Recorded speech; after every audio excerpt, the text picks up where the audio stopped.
Hello good evening. आज मैं फिर लेके आया हूँ भाग 2। कल मैंने भाग 1 लेके आया था मई का। आज भाग 2 की बारी है अभी भी, लेकिन हमारा मई का करंट अफेयर पूरा नहीं हुआ है। आने वाले वीडियो में मतलब भाग 3 भी आने की जरूरत पड़ेगी, तो उसका आपको शनिवार को वीडियो आ जाएगा। चलिए, तो सबसे पहले वीडियो शुरू करने से पहले जो हमारा धमाकेदार एंट्री होता है टीचर जी का, उसको पहले बुलाते हैं। चलिए जी, आप आ जाइए।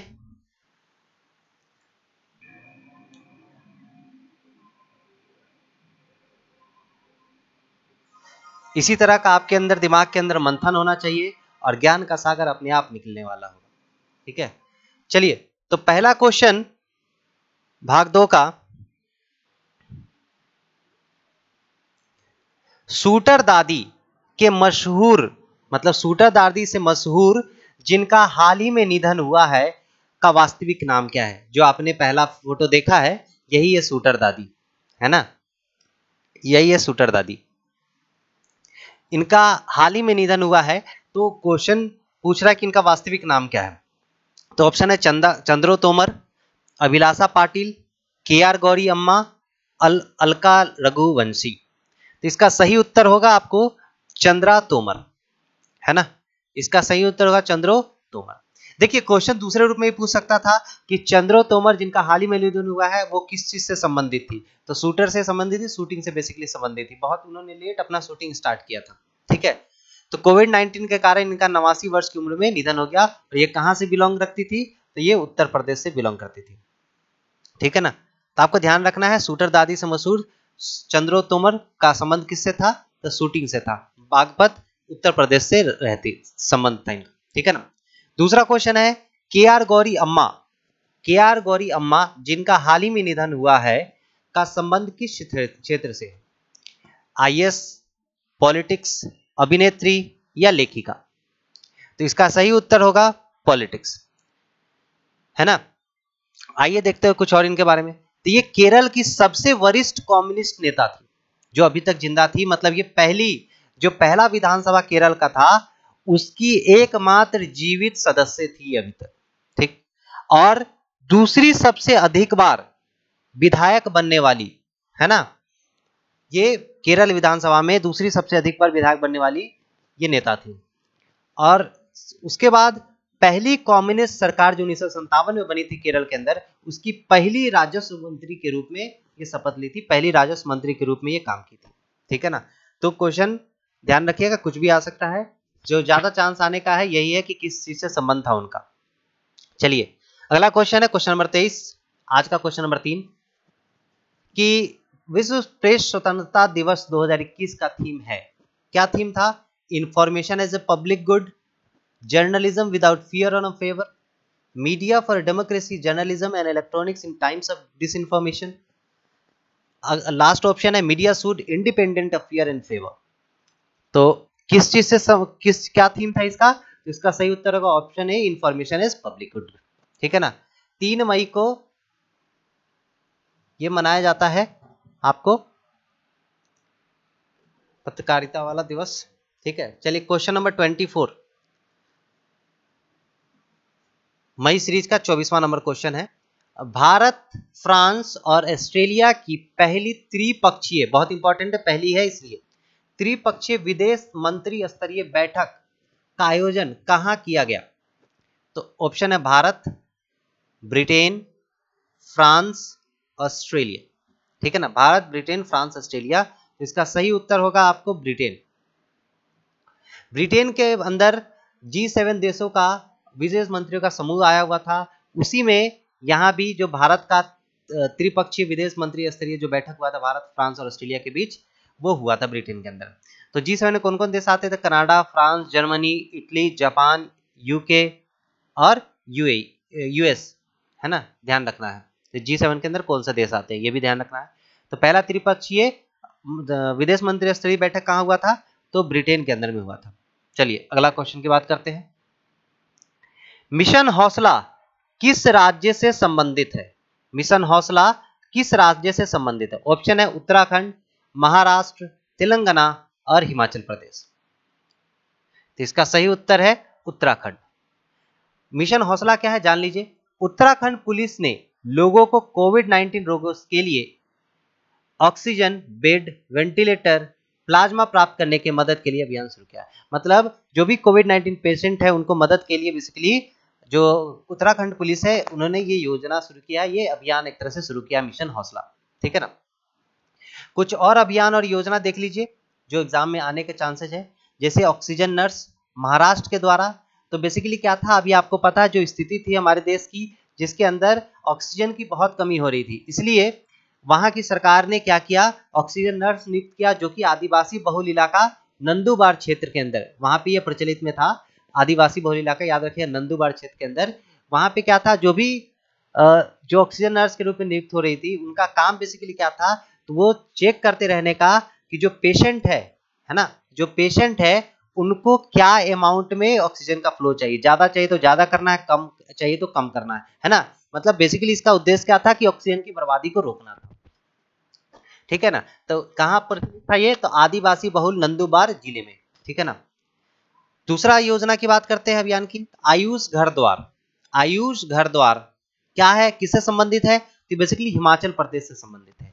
आयुष घर द्वार मतलब घर के अंदर, आयुष मतलब बेसिकली आप सेफ्टी से संबंधित है, आप निरोग से संबंधित है। तो यो घर पे ही योग का अभ्यास करके होम आइसोलेटेड जो कोविड-19 पॉजिटिव पेशेंट है उसको स्वस्थ रखने के लिए ऐसा किया गया था।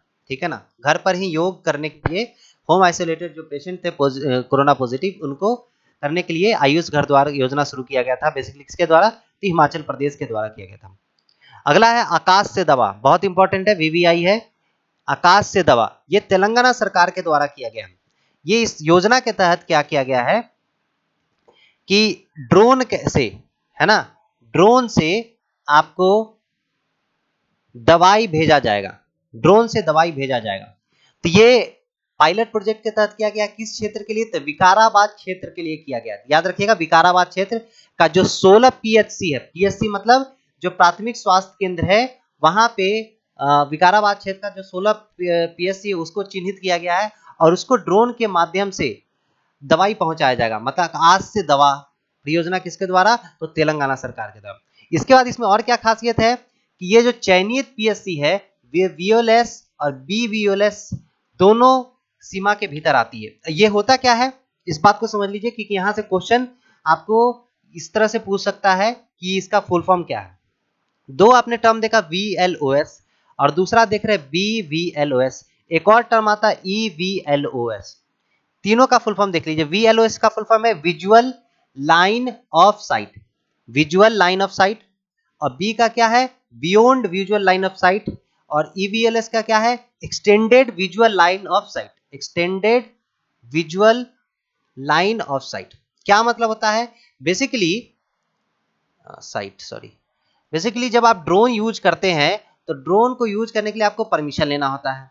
तो सरकार आपको परमिशन देती है, ये 3 मसलों पर परमिशन देती है। तो वीएलएस के तहत क्या, विजुअल लाइन ऑफ साइट, मतलब आप ड्रोन उड़ा रहे हैं तो जो ड्रोन उड़ा रहा है तो वो ड्रोन उड़ाने वाले को, है ना, ये जो ड्रोन मान लीजिए उड़ रहा है तो ये ड्रोन उड़ाने वाले को इसका ड्रोन दिखते रहना चाहिए, इसी को बोलते हैं विजुअल लाइन ऑफ साइट, है ना। दोनों इसको दिखते रहना चाहिए, उतना ही रेंज में उड़ना चाहिए।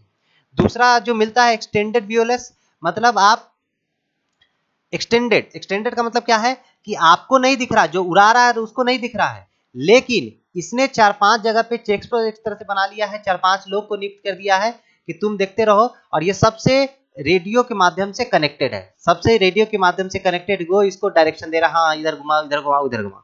ये हो गया एक्सटेंडेड वीओएलएस। ठीक है। और जो तीसरा है बीवीओएलएस, मतलब beyond visual line of site, ये क्या है, ये आपको आपका, आप मान लीजिए यहां है, आपको ड्रोन नहीं दिख रहा है, ठीक है ना, आपके नहीं दिखने के क्षेत्र में भी आप उड़ा सकते हैं। तो आप दवा पहुंचाने के लिए ये दोनों का ये दे दिया, विजुअल से भी दे दिया है, वीओएलएस से भी दे दिया, बीवीओएलएस से भी दे दिया, आपको दिखे चाहे नहीं दिखे ड्रोन आपका, आप उड़ा सकते हैं, ये परमिशन मिल चुका है। ठीक है। चलिए क्वेश्चन नंबर 26, हाल ही में कोविड-19 से निधन हुए जगन्नाथ पहाड़िया का संबंध किस क्षेत्र से।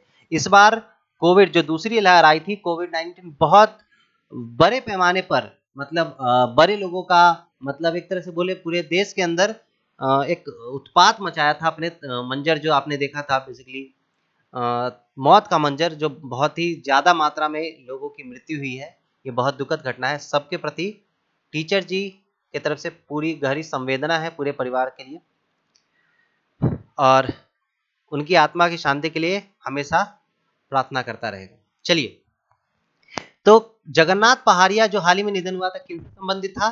तो पॉलिटिक्स से उनका संबंध था, ठीक है ना। तो क्यों इंपॉर्टेंट है ये जान लीजिए, क्योंकि ये राजस्थान के पूर्व मुख्यमंत्री थे, कांग्रेस के वरिष्ठ और राजस्थान के पूर्व मुख्यमंत्री थे। और साथ ही साथ बिहार के लिए क्यों इंपॉर्टेंट है ये? इसलिए इंपॉर्टेंट है कि बिहार के पूर्व राज्यपाल रह चुके हैं। तो बिहार के एग्जाम के लिए और ये इंपॉर्टेंट हो जाता है, क्योंकि ये बिहार के पूर्व राज्यपाल रहे हैं। तो क्वेश्चन ऐसे भी आ सकता है कि बिहार के पूर्व राज्यपाल जगन्नाथ पहाड़िया निम्नलिखित में से किस राज्य के मुख्यमंत्री थे? तो किस राज्य के मुख्यमंत्री थे? तो ध्यान रखिएगा, राजस्थान के मुख्यमंत्री थे। किसी भी रूप में क्वेश्चन आ सकता है। चलिए, क्वेश्चन नंबर 27 से पहले हम लोग देखते हैं जो हाल ही में निधन हुए कुछ और व्यक्तियों और उनका संबंध किस चीज से था और उनसे रिलेटेड कुछ और इंपॉर्टेंट चीज है तो उनके बारे में। पहला, पंडित देबू चौधरी, ये किस संबंध था? सितार वादक थे ये, है ना। पंडित देबू चौधरी बेसिकली ये सितार वादक थे। उसके बाद है जगमोहन मल्होत्रा, ये राजनीति से संबंध रखते थे और ये जम्मू कश्मीर के पूर्व राज्यपाल के साथ साथ दिल्ली, गोवा और दमन द्वीप के भी उपराज्यपाल रह चुके हैं। ये सारे व्यक्तियों का निधन हो चुका है, ये अंतिम यात्रा पे जा चुके हैं। तीसरा है मानस विहारी वर्मा, ये डीआरडीओ के वैज्ञानिक थे। क्यों इंपॉर्टेंट है ये जान लीजिए, क्योंकि जो आप जो तेजस विमान सुनते हैं ये लाइट कॉम्बैक्ट एयरक्राफ्ट के भारतीय स्वदेशी तकनीक से बना है, जो कि लाइट कॉम्बैक्ट एयरक्राफ्ट, एलसीए का फुल फॉर्म भी पूछ सकता है, तो वो भी ध्यान रखना है। लाइट कॉम्बैक्ट एयरक्राफ्ट मतलब बहुत हल्का विमान के श्रेणी में आता है और इसके विकास की भूमिका में इन्होंने अहम योगदान दिया था। किसने? मानस विहारी वर्मा ने। तो इनका संबंध किससे था? डीआरडीओ से, मतलब वैज्ञानिक थे। उसके बाद बात करते हैं अजीत सिंह की। तो अजीत सिंह कौन थे? तो ये राजनीति से संबंध था इनका और ये राष्ट्रीय लोकदल के संस्थापक थे, जो हरियाणा के अंदर बहुत ही प्रचलित दल है, उसके संस्थापक थे। और इसके बाद ये क्या थे? पूर्व प्रधानमंत्री चौधरी चरण सिंह के भी पुत्र थे ये, ठीक है ना। उसके बाद के अग्रवाल का आपने बहुत ज्यादा फेसबुक लाइव देखा होगा। ये चिकित्सक थे और बहुत ही बड़े प्रख्यात चिकित्सक, जो कि पूर्व आईएमए अध्यक्ष, इंडियन मेडिकल एसोसिएशन के अध्यक्ष भी थे और हृदय रोग विशेषज्ञ भी थे और लोगों को कोरोना के दौरान खूब जागरूक कर रहे थे कोरोना से संबंध में, और अंत में इनका निधन भी कोरोना से ही हुआ। अगले की बात करते हैं, ओपी भारद्वाज। ओपी भारद्वाज का संबंध किससे था? तो मुक्केबाज था। और ये इंपॉर्टेंट क्यों है? क्योंकि ये पहले द्रोणाचार्य विजेता कोच थे, है ना। आपको पता है कि उत्कृष्ट योगदान के लिए सभी कोचों को, सभी गुरुओं को जो खेल से संबंधित है, उनको प्रत्येक वर्ष द्रोणाचार्य अवार्ड दिया जाता है। तो 1985 में इनको द्रोणाचार्य अवार्ड मिला था और ये पहले द्रोणाचार्य अवार्डी है, ठीक है ना। इनके साथ किनको किनको मिला था? तो ओएम नाबियार एथलेटिक्स से और भालचंद्र भास्कर भागवत कुश्ती से, इनके साथ ही संयुक्त रूप से आपको द्रोणाचार्य अवार्ड मिला था। उसके बाद बात करते हैं एमएस नरसिम्हन की। एमएस नरसिम्हन क्या थे? ये गणितज्ञ थे, ठीक है ना। क्यों इंपॉर्टेंट है ये इसलिए इंपॉर्टेंट है कि विज्ञान के क्षेत्र में मिलने वाला किंग फैसल अंतरराष्ट्रीय पुरस्कार, किंग फैसल अंतरराष्ट्रीय पुरस्कार विज्ञान के क्षेत्र में मिलने वाला पुरस्कार है। ये पाने वाले एकमात्र भारतीय हैं। विज्ञान के क्षेत्र में उत्कृष्ट कार्य करने के लिए किंग फैसल अंतरराष्ट्रीय पुरस्कार मिलता है और ये पाने वाले एकमात्र भारतीय है, गणितज्ञ है, प्रोफेसर है एमएस नरसिम्हन, ठीक है। उसके बाद बात करते हैं सुंदरलाल बहुगुणा।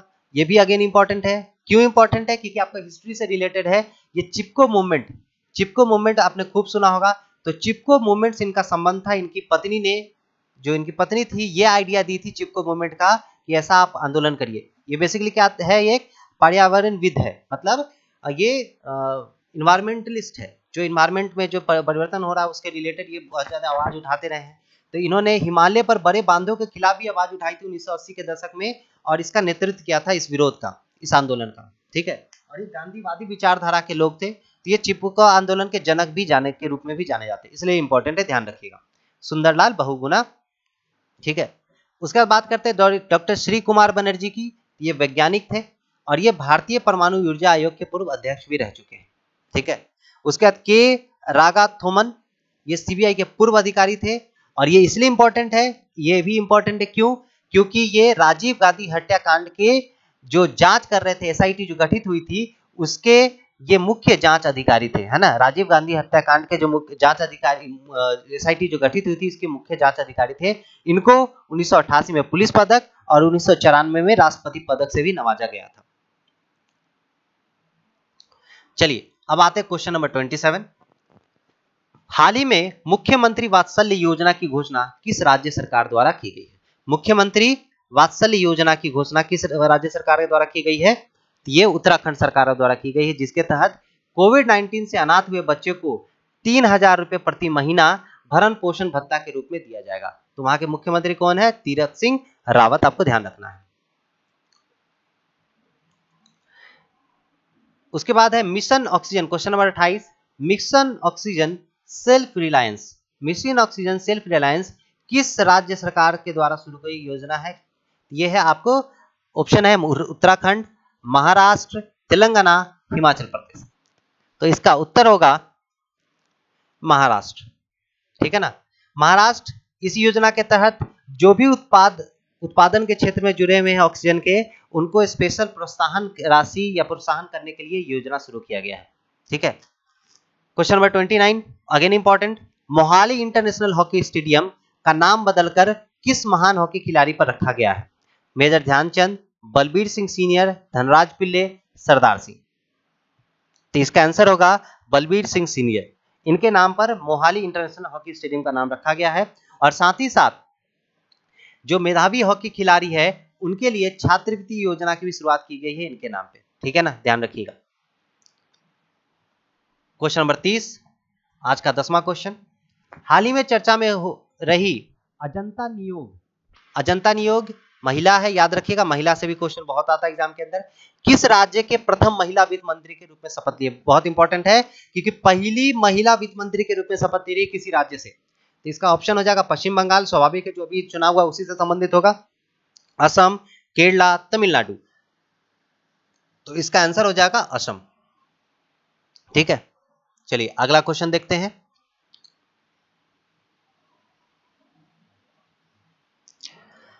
राष्ट्र के पहले ड्राइव इन वैक्सीनेशन सेंटर का उद्घाटन किस राज्य के द्वारा किया गया है? पहला ड्राइव इन वैक्सीनेशन सेंटर, इसके माध्यम से जो विकलांग लोग हैं उनको इनसे मदद मिलेगी ड्राइव इन वैक्सीनेशन सेंटर से। तो इसका शुरुआत महाराष्ट्र के अंदर किया गया है, ठीक है ना, महाराष्ट्र के अंदर इसकी शुरुआत की गई है। अगला क्वेश्चन देखते हैं, क्वेश्चन नंबर 32। एल्डर लाइन परियोजना का संबंध किस चीज से? एल्डर लाइन परियोजना का संबंध किस चीज से है? पहला ऑप्शन है कोविड के संबंध में बुजुर्गों की समस्या को दूर करने के संबंध में है, या परिवार में हो रहे बुजुर्गों के संबंध में, मतलब परिवार में हो रहे बुजुर्गों पर अत्याचार के संबंध में, या बैंक द्वारा बुजुर्गों को पेंशन में सहायता के संबंध में, या सेवानिवृत्त हो चुके सेना के जवान, बुजुर्ग जवान जो हो चुके हैं उनके संबंध में है। तो इसका आंसर होगा आपको ए, कोविड के संबंध में बुजुर्गों की समस्या को दूर करने के संबंध में है, ठीक है ना। तो ये किसके द्वारा शुरू किया गया, ये आपको ध्यान रखना है। तो ये सामाजिक न्याय मंत्रालय के द्वारा शुरू किया गया है। सामाजिक न्याय मंत्रालय के द्वारा एल्डर लाइन परियोजना की शुरुआत की गई है, जिसका उद्देश्य कोविड के संबंध में बुजुर्गों की समस्या को दूर करने के संबंध में है। चलिए क्वेश्चन नंबर 34। किस भारतीय अर्थशास्त्री को स्पेन के सर्वोच्च सम्मान प्रिंसेज ऑफ अस्टूरियस अवार्ड से सम्मानित किया गया है? तो मनमोहन सिंह, अमृत सेन, रघुराम राजन, विमल जलाल। इसका सही उत्तर होगा अमृत सेन।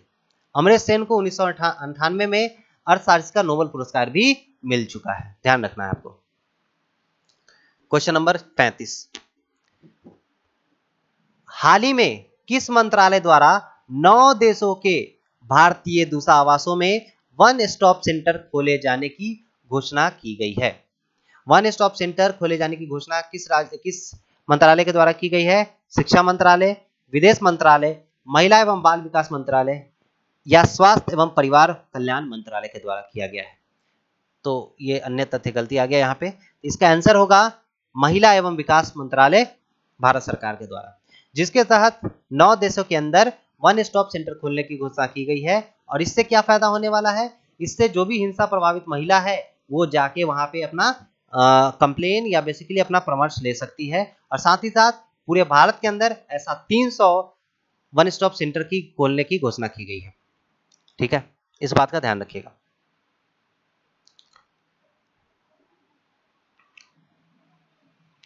चलिए अगला क्वेश्चन नंबर 36। नासा ने 2023 तक चंद्रमा पर पहला मोबाइल रोबोट भेजने की घोषणा की है। बहुत अच्छी बात है। इस रोबोट के रोवर का नाम क्या है? Wiper, scraper, rider, sneaker. तो इसका सही उत्तर होगा, जरा बताइए, इसका सही उत्तर होगा आपको वाइपर। तो मिशन अर्टेमिस के तहत 2023 तक भेजे जा रहे रोबोट का नाम क्या है? रोवर का नाम क्या है? वाइपर नाम है। ठीक है ना, जो रोबोट का रोवर है उसका नाम क्या है? वाइपर। ध्यान रखिएगा।